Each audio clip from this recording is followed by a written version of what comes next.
우리 성도님들의 기도와 사랑 덕분에 12일간의 로마, 그리스, 튀르키예 성지순례를 잘 다녀왔습니다. 가장 먼저 인천공항에서 이스탄불 갔다가 이스탄불에서 경유해서 로마에 먼저 갔습니다. 바울이 순교한 곳이죠. 내가 로마도 보아야 하리라 사도행전 했던 그곳을 먼저 가서 역순으로 그리스 튀르키예에 내려왔는데, 로마에 가서 2박 3일을 머물면서 가장 기억에 남았던 곳이 바울이 순교했던 터에 세워진 세분수 교회입니다. 네, 바로 저곳인데, 저 가까이 있는 성화를 한번 볼까요? 그 다음 사진. 네, 저 성화가 왜 이 교회가 세분수 교회인가를 알려줍니다. 바울이 잠수당하던 장면을 그림으로 그려놓은 것인데, 여러분 보이실지 모르겠어요. 목이 잘렸습니다. 바울의 목이 잘리고 그 머리가 구전에 의하면 한 번, 두 번, 세 번 튕겼다고요. 그 세 번째 튕겨진 터에 그때 분수가 솟아났다고 합니다. 그 구전에 의해서 세 분수 교회당이 저기 세워진 곳입니다. 저기서 바울이 저 지하 감옥에서 마지막 유작인 디모데 후서를 쓰게 되죠. 그리고 시일이 되어서 전자와 같이 그렇게 순교의 제물이 된 곳이 바로 로마의 저 교회 당이었습니다. 그리고 2박 3일 체류한 후에 배를 타고 바울이 2차 전도 여행지 동선인 마케도냐, 지금의 그리스로 저희들이 이동을 했습니다. 그리스에도 고린도, 성경의 아가야 지역, 고린도, 그리고 데살로니가도 둘러보았는데, 저에게서 가장 기억에 남았던 곳이 바로 오늘 본문의 배경인 빌립보 지역입니다. 빌립보 감옥입니다. 여기 보시는 저 감옥이 실제 바울과 실라가 오늘 본문에서 옥에 갇혔던 그 장소입니다. 물론 시간이 2000년 가까이 흘렀기 때문에 그리스 정부에서 수리도 하고 조금 보완하고 어떤 이런 것들은 있었지만, 저 장소는 정확하게 바울과 실라가 오늘 본문에 옥에 갇혔던 저곳입니다. 조금 깊이 들여다볼까요?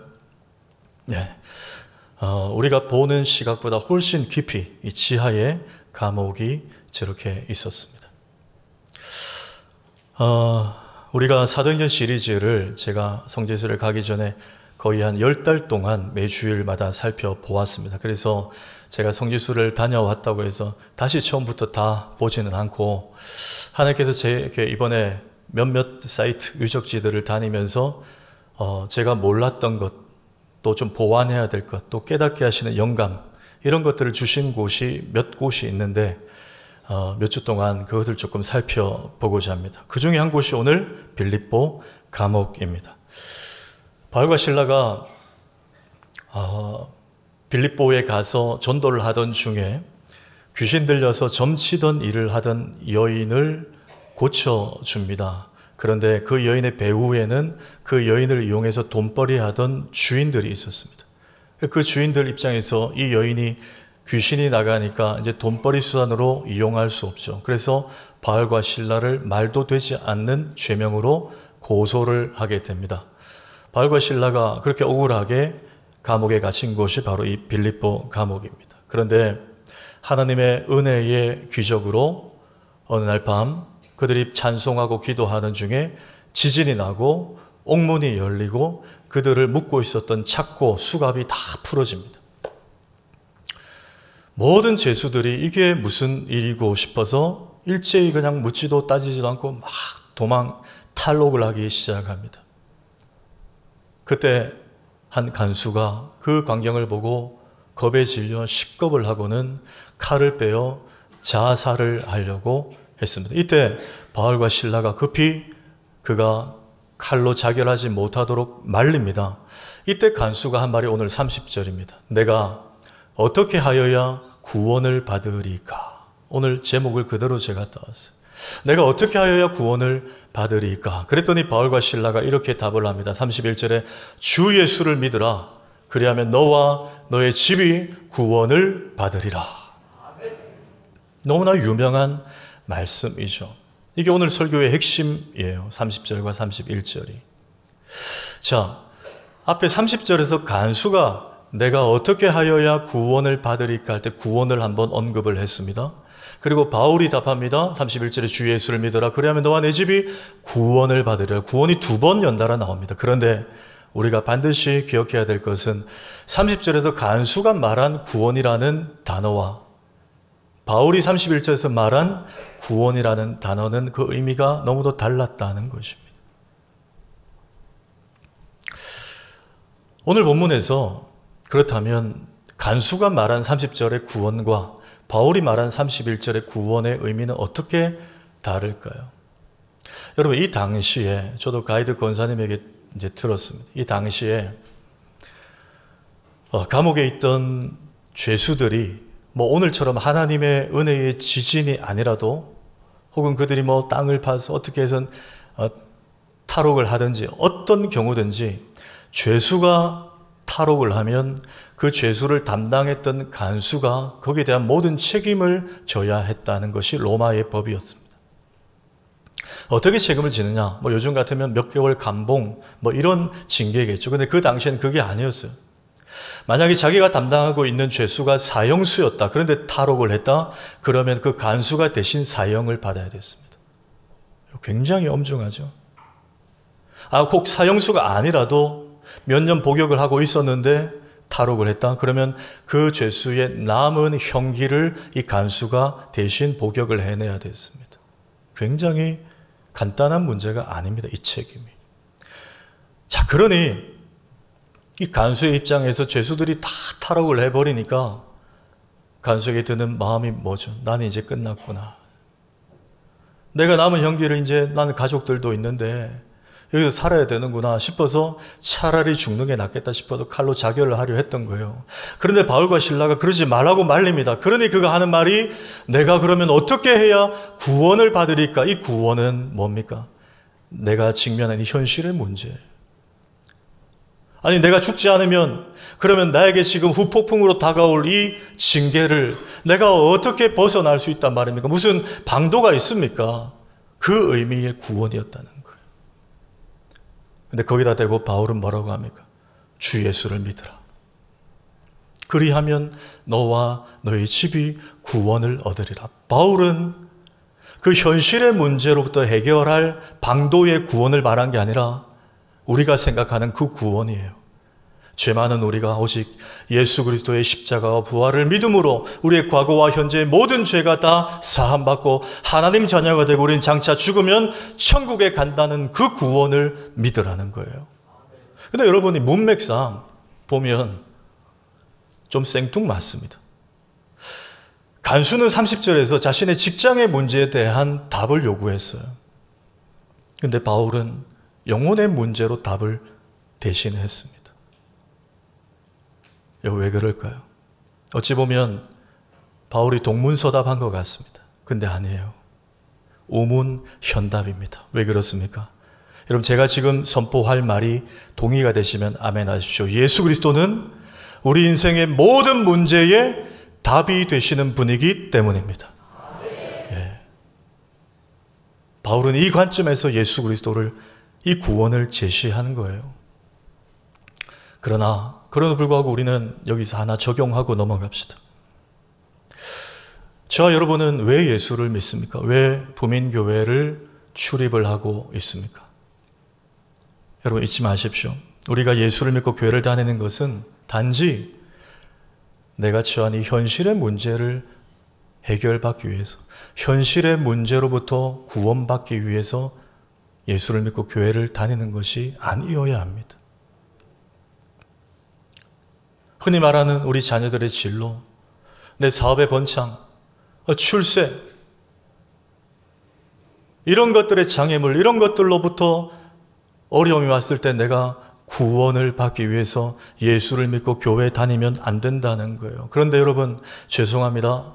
한국교회에 적지 않은 교인들이 내 현실의 문제에 대한 구원에만 관심을 가지고 교회에 다니고 있습니다. 우리 교회는 없어야 하지만 있을 수도 있어요. 내가 어떻게 하면 이 직장에 이 어려움에 내가 지금 당해야 될 이 문제에 대해서 구원을 받을 수 있습니까? 여기에 관심을 가져요. 그러니 너무 몰입하다 보니까 그 문제를 가지고 기도도 하고 금철도 했는데 당장 해결이 안 되면 예수와 교회에 실망하고 교회를 떠나는 일들도 있습니다. 적지 않은 교회를 출입하고 예수 믿는다는 타이틀을 달고 있는 교인들 중에 그런 분들이 이 시대에 있어요. 그런데 오늘 본문을 보십시오. 성경은 정확하게 말합니다. 간수는 지금 내 현실의 문제에 대한 답을 요청했지만 바울은 그걸 뛰어넘어 그것보다 더 중요한 것, 너의 영혼의 구원을 받아야 된다고 답을 제시하고 있다는 거예요. 여러분, 교회는 이래야 됩니다. 세상의 어떤 요구에도 교회가 할 말은 정치적인 답도 아니고 다른 어떤 게 아니에요. 교회가 제시할 답은 오직 우리가 예수 믿고 죄사함 받아 하나님 자녀 되어 장차 천국 간다는 그 구원인 줄 믿으시기 바랍니다. 교회는 그걸 선포해야 돼요. 그게 교회예요. 제가 2011년도에 강도사로 처음 부민교회에 부임했을 때 그 당시에 우리 교회 본관 1층부터 쭉 올라오는 계단 층층마다 이렇게 이제 스티커 문구가 곳곳에 계단에 발밑에 붙어 있었어요. 대부분의 문장들이 참 은혜가 되고 공감이 되는 그런 메시지들이 한 문장씩 계단마다 붙어 있었습니다. 그런데 딱 한 문장이 좀 마음에 걸렸습니다. 그것은 바로 당신의 꿈 하나님이 이루어 주십니다라는 문구였어요. 여러분, 사실 이 문구 우리 기분 좋게 합니다. 우리를 북돋아 줍니다. 위로가 돼요. 격려가 돼요. 그런데 과연 성경적이냐는 거예요. 정말 교회가 나의 꿈을 하나님이 이루어 주시는 곳입니까? 그렇진 않아요, 여러분. 냉정하게 제가 말씀드리면 그렇진 않아요. 우리 기분을 좋게 하지만 저 문구가 교회가 제시해야 될 슬로건은 아니라는 거예요. 근데 그게 붙여져 있었습니다. 그래서 제가 2019년에 담임이 되고 다 뗐습니다. 그리고 지금처럼 다 성경 구절로 바꿔놓았어요. 여러분, 왜 그렇습니까? 우리가 교회에 다니고 예수 믿는 궁극적인 이유는 거기에 있지 않기 때문이에요. 다시 확인합니다. 내가 예수 믿고 교회에 다니는 이유, 첫 번째 궁극적인 이유는 예수를 믿어야 지옥에 갈 수밖에 없었던 우리가 그 모든 죄를 사함받고 하나님 자녀가 되고 오늘 밤 아니 언제 죽어도 우리는 천국에 갈 수 있기 때문에 그렇습니다. 그 이유, 그게 가장 중요한 이유예요. 마태복음 1장 21절도 예수님이 우리에게 오신 이유를 이렇게 말합니다. 한번 읽습니다. 시작.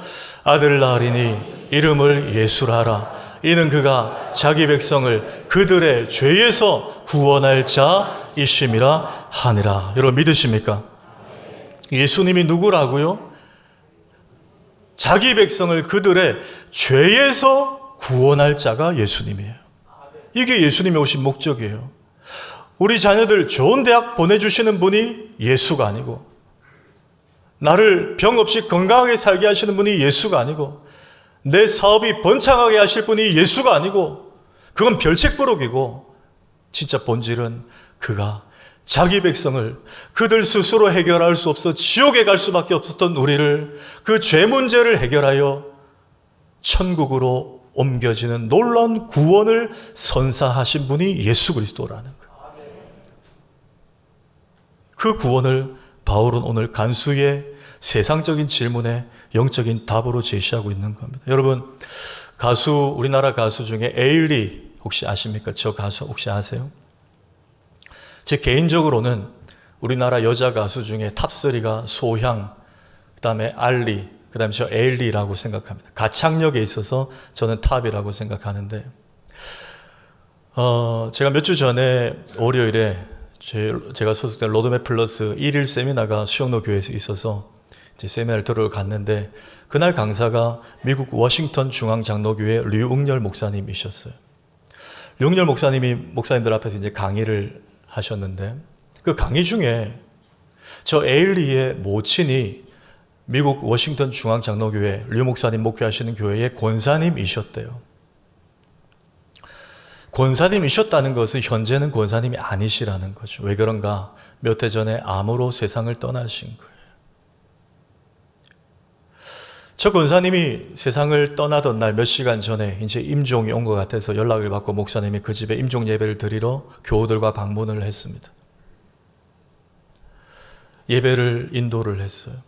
찬송, 천국 찬송을 하고 또 마지막 구원의 확신을 상기하는 말씀을 권면하고 또 축복 기도를 하고 그런데 목사님이 눈물로 예배를 인도했대. 왜?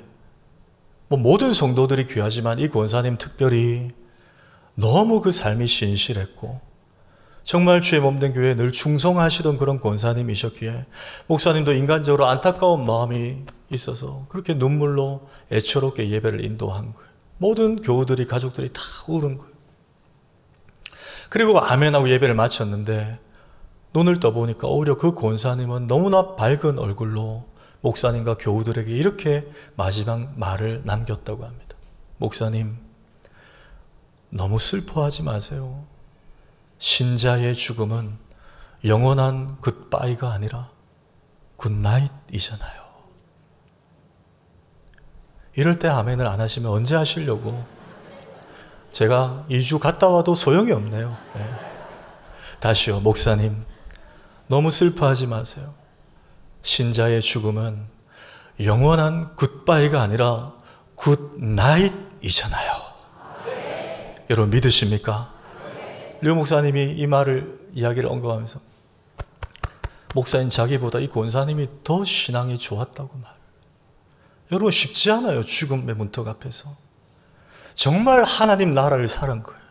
정말 땅을 디디며 살았지만 투병하면서도 하나님 나라에 이미 가서 산 거예요. 그러니 굿바이가 아니라 굿나잇이라고 얘기하는 거예요. 여러분 오늘 이부 예배 가운데 다시 한번 확인합니다.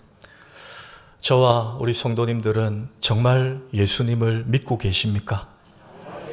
그러면 내가 예수를 믿으면 그 예수님 때문에 내 모든 죄가 다 사함받았고 하나님 자녀가 되고 나는 오늘 밤 아니 언제 죽어도 지옥이 아니라 영원한 하나님 나라 천국에 간다는 이 구원을 확신하시기를 주의 이름으로 축복합니다. 예, 여러분, 이게 가장 중요한 거예요. 자, 그런데 한 걸음 더 나아가서 그렇다면 질문을 하나 할 수 있죠. 목사님, 그러면 죽으면 천국 간다는 그 구원 말고 우리가 예수 믿고 이 땅에 수십 년 살게 되는데 이 땅에서 우리가 누려야 하는 구원의 은총은 없습니까? 라고 물을 수 있습니다. 아니요, 있습니다. 제가 끝으로 두 가지로 적용하고 마칩니다. 자, 이 땅에서 구원을 누리며 살려면 첫째, 예수를 주로 주님으로 믿고 사는 것입니다. 자, 31절 볼까요? 바울이 이렇게 말하죠. 이르되 주 예수를 믿으라. 그리하면 너와 내 집이 구원을 받으리라 하고. 여러분 바울이 이 급박한 상황에 이를 구원하려면 예수를 믿으라고 말하면 됩니다. 하나님의 아들 예수를 그리스도로 메시아로 믿으라 이렇게 말해도 돼요. 그런데 주 예수를 믿으라고 선포했다는 거예요. 이 말을 바꿔 말하면 뭡니까? 예수를 나의 영혼의 구원자일 뿐만 아니라 주인으로, 임금주자죠, 주인주자죠, 왕으로, 주인으로 받아들이고 살라는 거예요. 거기에 진짜 우리의 현실의 구원도 임한다는 것입니다.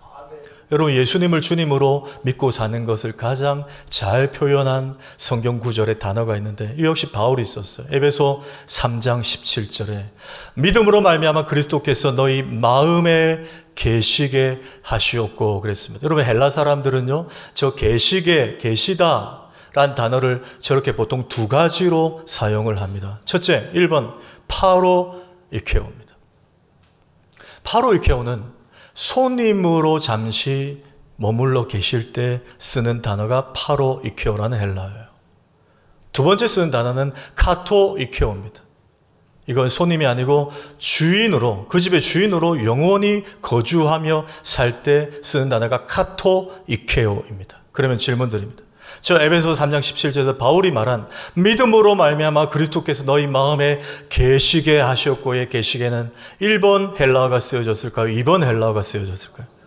2번이에요. 잘하셨어요. 카토이케오. 제가 터키 가기 전 2주 전에 성령 강림 주일에 성령님이 우리 속에 영원히 떠나지 않고 계신다 그래요. 그 성령님 누굽니까? 하나님의 영이고 예수 그리스도의 영이에요. 그 예수님이 카토이케오로 우리 속에 주인으로 영원히 살고 계신다는 거예요. 그럼 여러분께 다시 한번 묻습니다. 그런데 저와 여러분은 왜 그렇게 염려하십니까? 왜 그렇게 낙심하며 사세요? 왜 그렇게 쉽게 포기하십니까? 왜 입만 열면 안 된다 그렇게 하십니까? 예수님이 내 삶의 주인이시라면서요. 근데 왜 내가 내 인생 책임져야 될 주인인 것처럼 그렇게 눌려 사시냐는 거예요. 몇 주 전에 제가 금요철야 때 이 예화를 말씀을 드렸어요.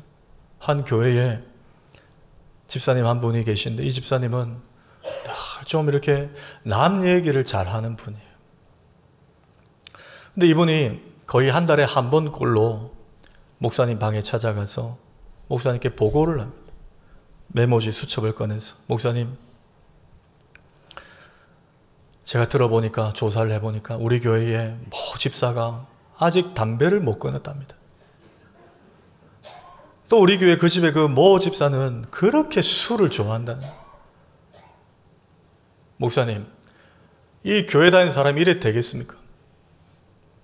목사님 그 얘기를 듣고 예, 집사님 제가 조만간에 한번 그분을 권면하도록 하겠습니다. 그런데 집사님 제가 부탁 하나만 해도 될까요? 뭔데요, 목사님?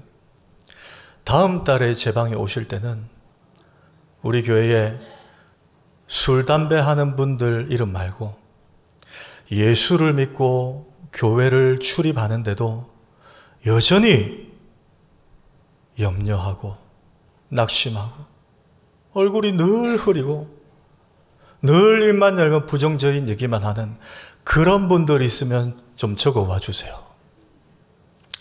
그랬더니 그 다음 달부터 안 오더랍니다. 여러분, 이 얘기가 시사하는 바가 뭐죠? 우리는 통상적으로 예수 믿고 교회 다닌다 그러면 술, 담배 안 하면 거룩하고 술, 담배 멀리하면 신앙 좋은 거라고 생각합니다. 그런데 여러분, 물론 동의합니다. 일부. 그런데 더 중요한 것들을 놓치고 있다는 거예요. 여러분, 술, 담배만 안 하면 됩니까? 하나님 아들 예수 그리스도가 내 속에 들어오셔서 카토이케오, 영원히 나의 주인이 되어 나를 다스리시고 주장하고 계심을 믿는다고 하면서도 술, 담배는 안 하는데 여전히 염려하고 살아요. 여전히 조그만 일에 낙심해요. 입만 열면 안 되겠다고, 못 살겠다고 그래요. 여러분, 그거는 괜찮나요? 술, 담배는 안 하면 됩니까? 또 술, 담배 해란 말 아니에요, 여러분. 괜찮단 말 아니에요. 그것도 안 돼요. 그것도 안 되지만 이것도 안 된다는 거예요. 예수님이 복음서에서 설교하실 때 예화를 많이 드셨죠. 비유를 많이 드셨어요. 그 중에 하나가 씨 뿌리는 자의 비유예요. 그렇죠? 씨 뿌리는 자의 씨를 뿌리는데 네 가지 유형의 밭이 있었어요. 하나는 돌밭, 하나는 길가, 하나는 또 옥토, 하나는 가시떨기였어요. 돌밭에 씨를 뿌렸더니 돌 때문에 뿌리가 밑으로 깊이 내려가지 못해서 당연히 결실을 맺지 못했어요. 길가에 씨를 뿌렸더니 금세 새들이 날아와서 그 씨를 다 쪼아 먹고 가버렸어요. 당연히 결실하지 못하죠.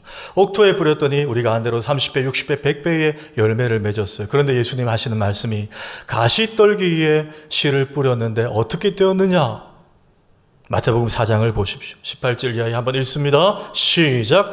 또 어떤 이는 가시떨기에 뿌려진 자니 이들은 말씀을 듣기는 하되 세상의 염려와 재물의 유혹과 기타 욕심이 들어와 말씀을 막아 결실하지 못하게 되는 자요. 예. 여러분, 성경은 순서가 중요해요. 말씀은 듣긴 들었는데 술, 담배 때문에 말씀이 막았다고요? 아니요. 재물 때문에? 아니요. 욕심 때문에? 아니요. 제일 먼저 뭐예요? 세상의 염려 때문에. 설교 들으러 앉아있는데 세상의 염려에 대한 생각 때문에 말씀이 귀에 들어오지 않는다는 걸 당연히 신앙이 자라지 못하죠. 여러분 이 말씀을 잘 보십시오. 오늘 2부 예배 계신 성도님들 중에는 이런 분들 안 계신가요? 여기 앉아서 설교 듣고 계신데 생각은 지금 다음 주에 해결해야 되고 회사의 그 문제, 내 가게의 그 문제, 그 사람. 그러면 여러분 교회 100년을 다녀도 말씀이 들어가지 않는다는 거예요. 자라나지 않아요. 내 교회 오래 다닌 것만 자랑하지 전혀 말씀이 들어가지 않는데 믿음이 자랄 리가 없는 거예요. 여러분 왜 이런 현상이 일어나죠? 결국은 이 문제예요. 예수를 믿고 교회를 다니는데도 예수님이 여전히 손님인 거예요. 내 삶의 주인이 아닌 거예요. 그러니 다 맡기지 못해요. 그러니 내가 책임져야 되고 내가 걱정해야 되고 내가 해결해야 되니까 설교 시간에도 설교가 들어오지 않는 거예요. 물론 제가 설교를 못해서 그런 것도 있지만 설교 시간에 설교가 들어오지 않는 근원적인 이유는 세상의 염려가 막고 있다는 거예요. 여러분 베드로가 말합니다. 베드로 5장 7절 한번 읽습니다. 시작. 너희 염려를. 여러분 베드로가 너희 염려를 예수님께 맡겨라 해도 됩니다. 하나님께 맡겨라 해도 됩니다. 성령님께 맡겨라 해도 됩니다. 그런데 너희 염려를 다 주께 맡겨라 그랬어요. 왜? 예수 그리스도 그분이 우리 삶의 주님이시기 때문에, 그 주님이 주인으로 우리 삶을 돌보아 주실 것이기 때문에. 하나 더 적용합니다. 이 땅에서 구원을 누리며 살려면 주 되신 예수님께 순종하면서 살면 됩니다. 여러분 왜 이런 메시지가 나오냐? 여러분 예수님이 주인이시라면서요. 그럼 우리는 종이죠. 주인과 종의 주종 관계는 간단합니다. 주인은 오더를 내려요. 명령합니다. 종은 그대로 순종하면 됩니다. 그러면 종이 내일 아침에 일주일 뒤에 내가 뭐 먹고 살지 걱정하지 않아도 돼. 왜? 주인 시키는 대로가 하면 그 주인은 자신의 종을 먹여줍니다. 재워줍니다. 책임져 줍니다. 종이 할 건 뭐죠? 순종하면 됩니다. 몇 주 전에 건강이 굉장히 악화된 성도님을 만나서 기도를 해드리고 또 같이 식사를 이렇게 하는 시간이 있었어요. 대화하면서 제가 이 말씀을 드려야 됐다고 생각하고 나간 게 아닌데 하나님이 감동을 주셔서 좀 권면을 하고자 하는 말씀이 생각이 났어요. 그래서 제가 이렇게 대화를 주고받으면서 헤어지기 전에 그 성도님에게 권면을 드렸습니다. 다름 아니라 집사님 많이 지금 힘드신데 제 생각에 집사님 주일 예배 때 이제는 3층에 내려오셔서 더 집중해서 예배 드리고 은혜 받으시면 어떨까 이런 생각이 듭니다. 갑자기 그렇게 하시기 힘들면 한 달에 한 번이라도 3층에 오셔서 예배를 드리시면 어떨까요? 이렇게 권면을 드렸어요. 여러분 그분은 저보다 우리 교회 오래 계셨던 분이고 모태신앙이에요. 그런데 즉각 그렇게 하겠다고 하죠. 근데 한 달에 한 번이 아니고 저를 만난 이후 주일부터 지금까지 매주일 3층에 4층이 아니라 3층에 내려오셔서 예배를 드리고 계세요. 제가 이 말씀을 드리는 것은 4층에 계신 분들은 회개하십시오라는 뜻이 아닙니다. 누군가는 4층에 앉으셔야 돼요. 왜? 3층이 다 못 앉기 때문에. 때론 본질을 이해하십시오. 그분에게는 병이 있어요. 너무 힘든 병이 있어요. 저는 그 병을 해결해 줄 수 없습니다. 그런데 그분을 은혜로 감당하게 견디게 할 수 있는 비결은 압니다. 그건 은혜밖에 없거든요. 그건 예배밖에 없거든요. 그래서 중층에 예배드린 분들 귀하세요. 그런데 제가 경험해 보니까 저도 휴가 때 다른 교회 가서 예배드리거든요. 저도 멀리 있으니까 집중이 안 돼요.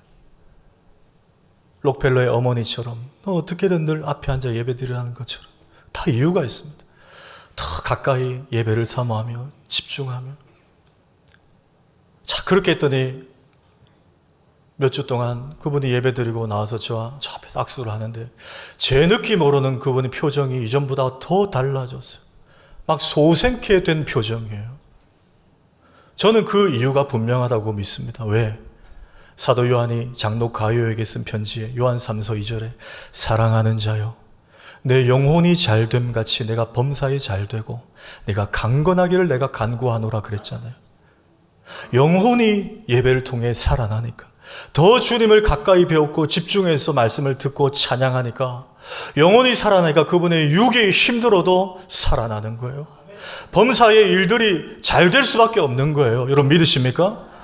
저는 그분의 그 표정 속에 그걸 느끼고 오늘도 아까 일부 때 그렇게 저하고 웃으면서 악수하고 내려가셨어요. 여러분, 저는 오늘 제가 직접 다녀온 빌립보 감옥에서 선포된 복음을 말씀을 드렸어요. 이 복음은 내가 예수 믿으면 모든 죄를 사함받고 하나님 자녀가 되고 죽으면 오늘 밤에 죽어도 천국 간다는 본질적인 복음도 있지만 우리가 이 땅에 사는 동안 그냥 예수를 믿는 게 아니라 주 예수를 믿는 거예요. 예수를 주님으로 온전히 모시는 거예요. 그러면 낙심하지 않습니다. 염려하지 않습니다. 내가 책임 안 져도 됩니다. 나는 순종만 하면 됩니다. 그러면 그분은 우리가 생각지도 못한 놀라운 은혜로 우리의 삶을 다스려 주실 것입니다. 이 믿음으로 살아내시는 우리 모두가 되기를 주의 이름으로 축원합니다.